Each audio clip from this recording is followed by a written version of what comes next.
Everywhere I go speak in Africa, I'm told about how America is falling behind and how much they want us to join the competition for helping them to build their future.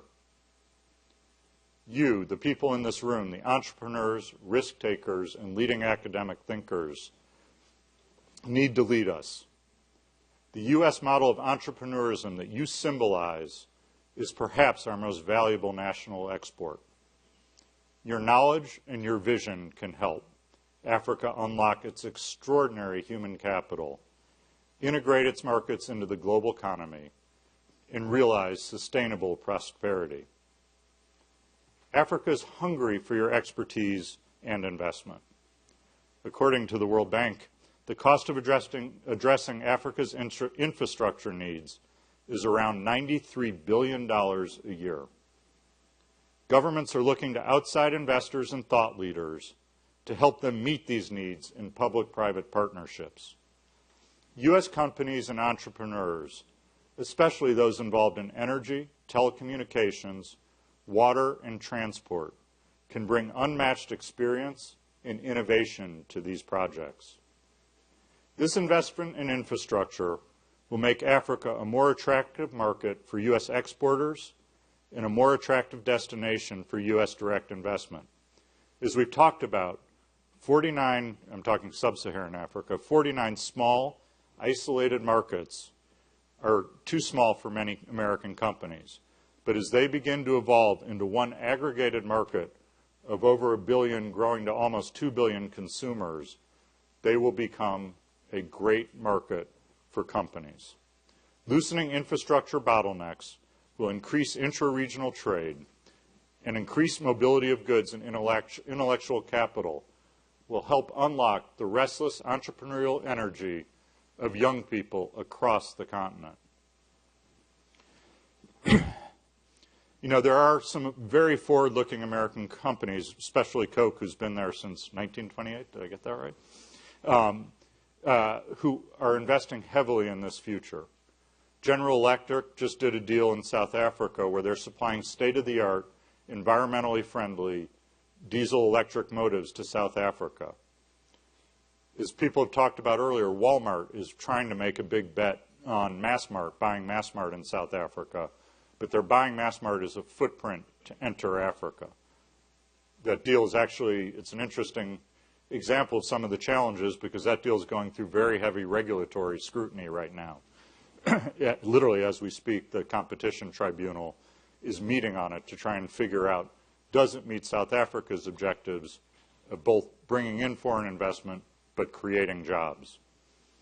This month, Washington, D.C.-based Carlyle, with $88 billion under management, revealed its plans to set up a sub-Saharan African investment group with offices in Johannesburg and Lagos.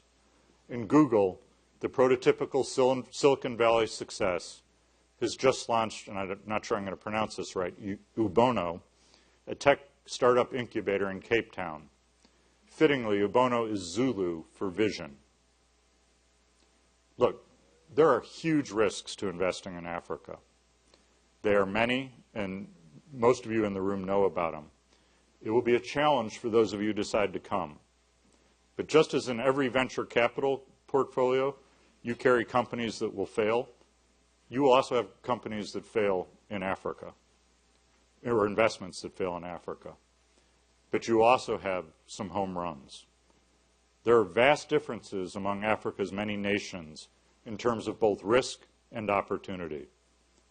In some places, poverty, corruption, and poor governance still severely limit opportunity. Those who decide to do business in Africa will need to do their due diligence just as they would on any company they would invest in. There are leaders right now across the continent who are committed to building an environment that is conducive to investment. In many cases, the challenges they face are quite significant, but they're heading down a path of negotiating deals with foreign investors and partners that support sound development and spread prosperity as widely as possible.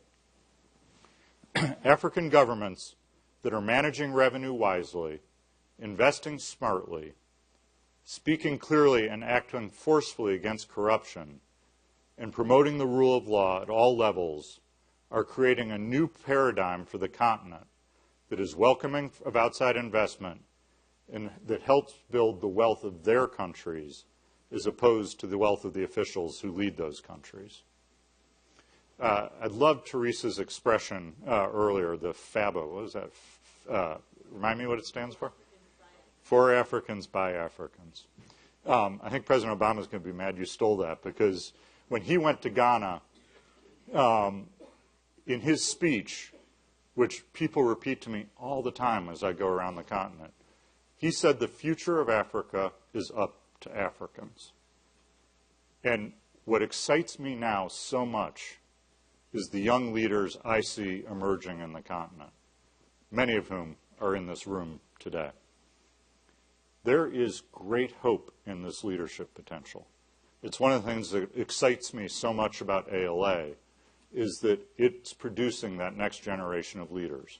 And it's also transforming, has the potential to transform how education is done on the continent, which may be the most important thing. Teaching leadership, entrepreneurialism, and service.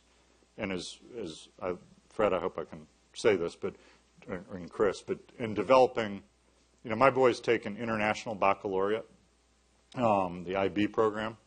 Fred's dream is to develop the African International Baccalaureate, or the African Baccalaureate, which changes education to meet the needs of the continent. And I think developing this future generation of leaders, betting on the innovators, is a part of what will help shape the continent in a positive way. If we do that, we can work with Africa to make sure the new paradigm spreads across the continent. U.S. companies and academics have a part to play in helping the continent meet this challenge.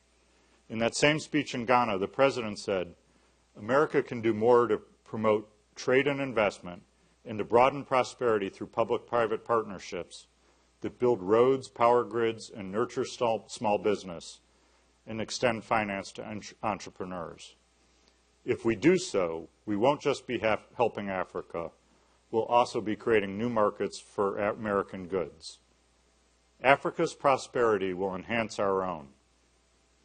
It's my belief that Africa offers entrepreneurs, investors, and academics an opportunity to do well and to do good at the same time.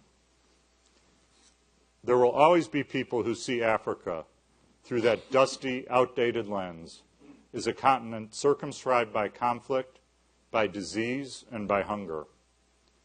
But Americans have never been daunted by frontiers. The genius of Silicon Valley has always been to envision what could be, to see the faintest edge of a trend, and to drive that trend before anyone else. We need that ingenuity and that boldness, and we at the Embassy in South Africa stand ready to help in any way we can. For investors and entrepreneurs prepared to look past the horizon, the rewards are as vast as the continent itself. Thank you very much.